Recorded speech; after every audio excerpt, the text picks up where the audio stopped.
Once again, our coverage does continue here, and I want to bring in Mark Updegrove, who's a presidential historian, joining us now. And Mark, I think it's worth picking up where Nathan, this witness, left off, talking about just the historic nature of this election cycle, unprecedented in so many different ways. This was a moment that many law enforcement officers had feared could happen. And here we are now, an investigation into the potential assassination attempt of a presidential candidate and former president. Put this into historical perspective for us. When was the last time we've seen something quite like this? Well, first of all, I think it's a reflection of how divided and dangerous our political climate is currently. And Republican, Democrat, or Independent, we are all Americans, and this kind of political violence should have no place in American life.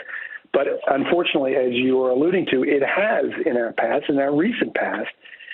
In 2017, we had the shooting at a softball practice outside of Washington, and Representative Steve Scalise was hit.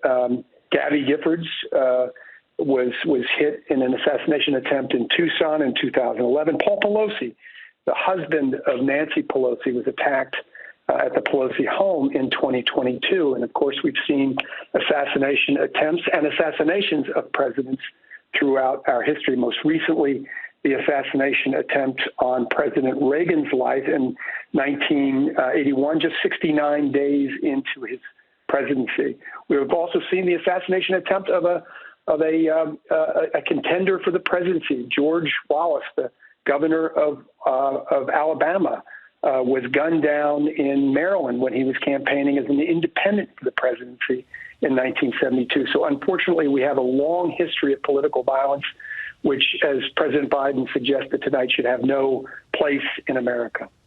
And Mark, what about as we're looking at all these horrible images, people are trying to look for some message of hope somewhere, right? There's multiple politicians on all sides of the aisle coming out condemning the violence, saying something like this should never happen.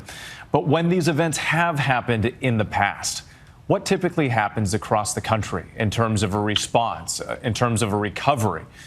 Does peace often follow or not? I think in the immediate days, there is a call for peace, and there's a reflection of comity and civility and empathy.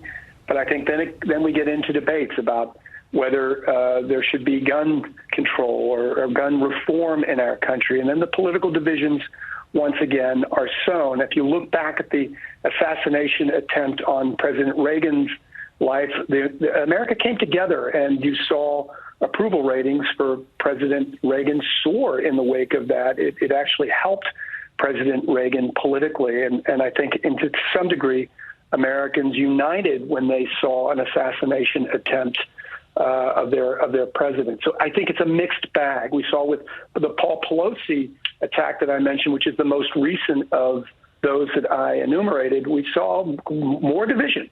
We saw more ugliness particularly from the Republicans after that, really mocking what had happened to Paul Pelosi. So a mixed bag and again, I think a reflection of a very divided time in American life. A mixed bag and certainly a test that this country will face in the days and weeks to come. Mark Updegrove, thank you so much for your perspective. We really appreciate it.